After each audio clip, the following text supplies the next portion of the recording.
Assalamualaikum warahmatullahi wabarakatuh. Berjumpa lagi bersama saya, Syafarudin SPD MED, pengawal sekolah menengah pertama pada Dinas Pendidikan dan Kebudayaan Kabupaten Aceh Timur. Kali ini kita akan membahas mengenai best practice bagi guru.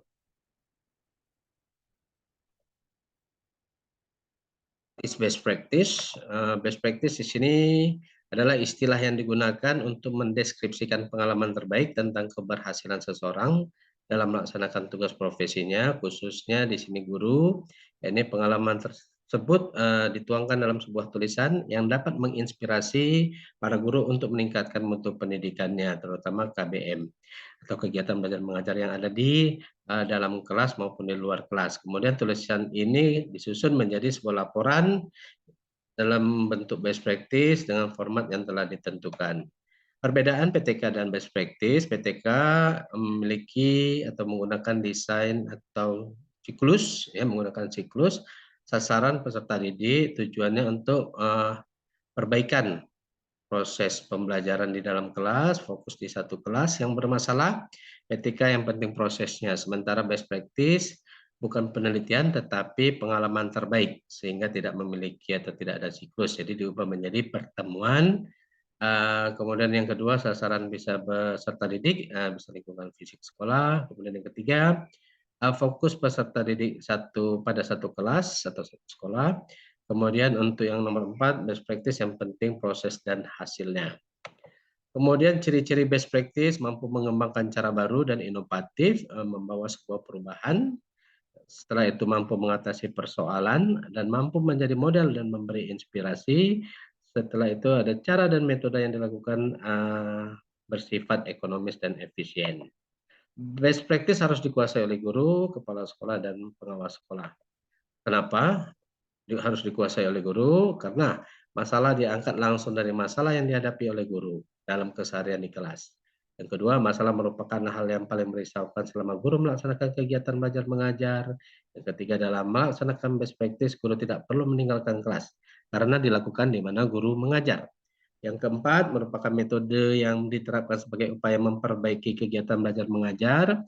Yang kelima, tidak mengganggu kegiatan kurikulum. Yang keenam, dapat dirasakan secara langsung oleh peserta didik dan guru, baik terhadap sikap, tingkah laku, maupun prestasi belajar yang dicapai. Serta yang ketujuh, membanggakan guru karena mendapatkan metode baru yang lebih efektif dan inovatif. Sasaran best practice yakni peserta didik, guru, materi, peralatan dan sarana pendidikan, hasil pembelajaran, lingkungan dan pengelolaan. Kemudian permasalahan best practice, masalah belajar peserta didik di sekolah, kemudian ada pengembangan profesionalisme guru, pengelolaan dan pengendalian, desain dan strategi pembelajaran, ada penanaman dan pengembangan sikap. Kemudian yang keenam ada alat bantu, berupa bisa jadi media, sumber belajar, evaluasi proses dan hasil belajar, masalah implementasi kurikulum dan penerapan teori dan ragam teknik pembelajaran. Tujuan best practice yakni memecahkan permasalahan nyata di dalam kelas dan meningkatkan kegiatan nyata guru dalam pengembangan profesinya serta memperbaiki atau meningkatkan kualitas proses pembelajaran di dalam kelas atau di luar kelas. Adapun output best practice dapat meningkatkan atau perbaikan kinerja peserta didik, peningkatan atau perbaikan mutu proses pembelajaran, peningkatan atau perbaikan kualitas penggunaan media, peningkatan atau perbaikan prosedur dan alat evaluasi, perbaikan masalah pendidikan yang ada di sekolah, kemudian yang keenam ada peningkatan dan perbaikan kualitas dalam penerapan kurikulum, serta pengembangan kompetensi peserta didik yang ada di sekolah.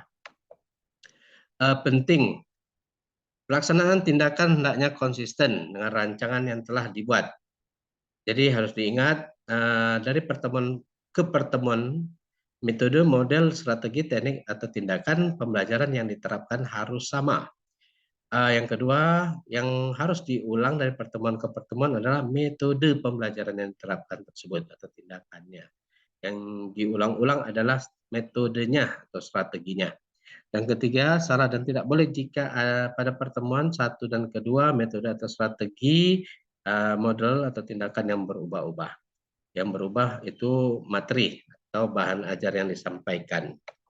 Kemudian lampiran harus lengkap ya dengan data dan dokumen sebagai bukti pendukung laporan best practice yang sudah guru lakukan.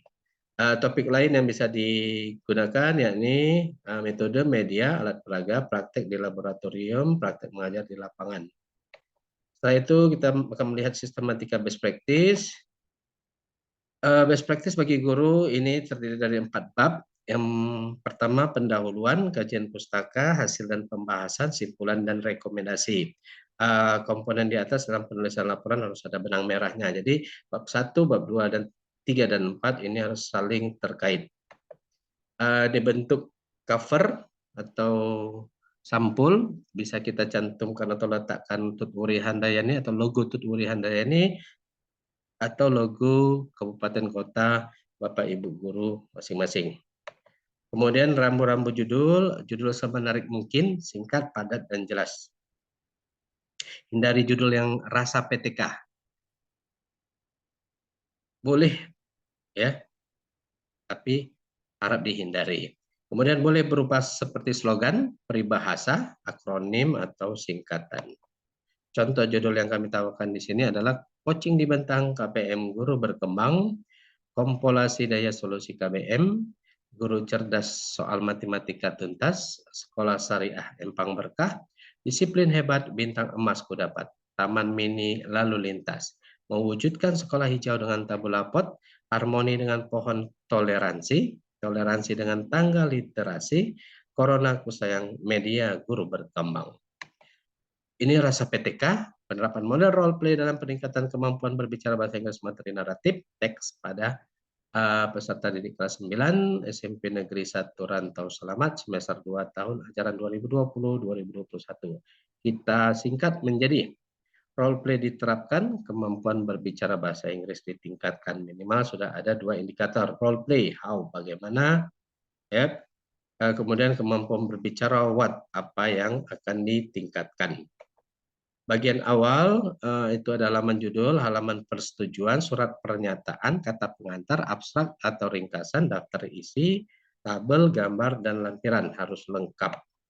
Di dalam bab 1 atau pendahuluan menjelaskan tentang latar belakang masalah, yakni harapan tujuan pendidikan. Jadi kita harus mencantumkan sumber dari referensi yang bisa membantu kita atau mendukung tulisan kita.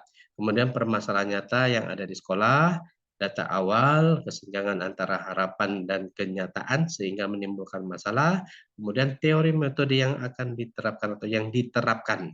Jadi kita tetap menggunakan teori berdasarkan sumber daftar atau referensi yang kuat. Setelah itu yang B, rumusan masalah dibuat dalam bentuk kalimat tanya karena ini best practice, jadi kita sudah mengetahui bahwa ini akan meningkat. Jadi rumusan masalah yang bisa kita gunakan adalah bagaimana, ya, bagaimana proses peningkatan sesuatu.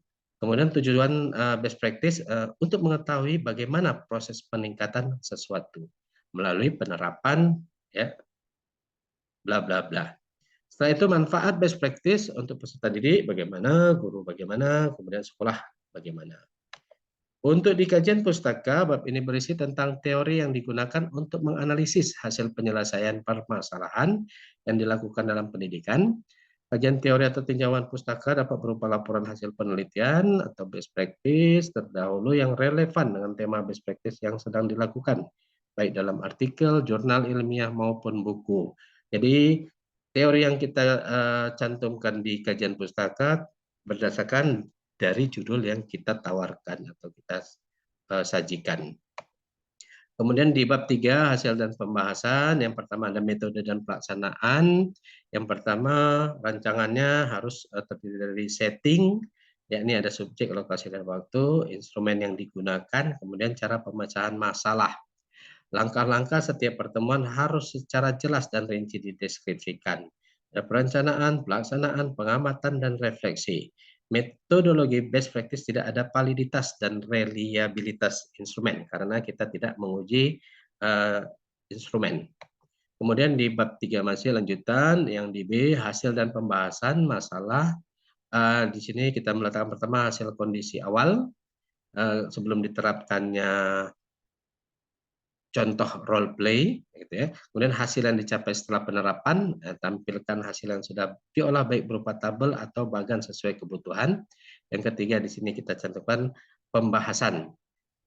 Di dalam pembahasan kita menggunakan atau menarik kembali teori atau daftar pustaka atau referensi yang sudah kita letakkan di bab 2 untuk menganalisis hasil best practice-nya. Mengapa penerapan metode yang dilakukan dapat meningkatkan hasil atau menambah motivasi atau meningkatkan keterampilan atau merubah sikap. Yep. Kemudian hasil dan pembahasan biasanya di bab 3 tidak sekedar ditampilkan melalui tabel, tapi harus dianalisis mengapa bisa meningkat atau dapat meningkat. Hasil best practice per pertemuan dibahas menggunakan teori yang ditulis di bab 2. Jadi mengapa bisa meningkat? Kita ambil dari kelebihan teori bagaimana role play bisa meningkatkan hasil pembelajaran yang sudah dilaksanakan. Kemudian jika foto dimasukkan dalam bab 3, maka harus dibahas sesuai konteks dalam foto. Pembahasan hasil, dijelaskan hasil dari diagram atau tabel, jangan hanya ditampilkan gambar dan persentase saja, tapi juga kita harus menjelaskan ya apa yang terdapat di dalam diagram tersebut.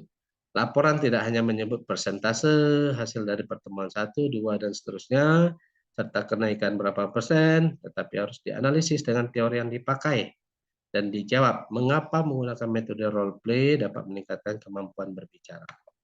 Kemudian analisis tersebut menggunakan teori yang dipakai di bab 2. Misal di bab 2 memakai teori role play, maka harus dikaitkan antara hasil yang diperoleh dengan teori tersebut.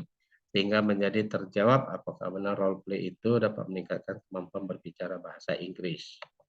Bab 4, simpulan dan rekomendasi. Simpulan, melalui penerapan role play dapat meningkatkan kemampuan berbicara bahasa Inggris pada peserta didik SMP Negeri 1 Rantau Selamat. Peningkatan kemampuan ini dapat dilihat dari persentase peningkatan nilai dari kondisi awal diperoleh 45% dan meningkat menjadi 78% pada pertemuan setelah diterapkannya role play. Dan jangan lupa kita harus mencantumkan juga ya role play. Dengan adanya penerapan role play, peserta didik meningkat motivasinya, meningkat hasil kinerjanya karena dari kelebihan role play yang sudah diterapkan. Kemudian ada rekomendasi, guru perlu senantiasa menerapkan role play dalam pembelajaran karena dapat meningkatkan kemampuan belajar peserta didik menjadi lebih baik. Yang kedua, guru dapat menerapkan metode pembelajaran yang menarik lainnya untuk dapat meningkatkan kemampuan peserta didik. Terima kasih, mari kita bekerja sekarang di part kedua. Terima kasih atas perhatiannya, semoga video ini bermanfaat bagi Bapak dan Ibu Guru dalam penyusunan best practice. Salam sehat dan sukses selalu. Assalamualaikum warahmatullahi wabarakatuh.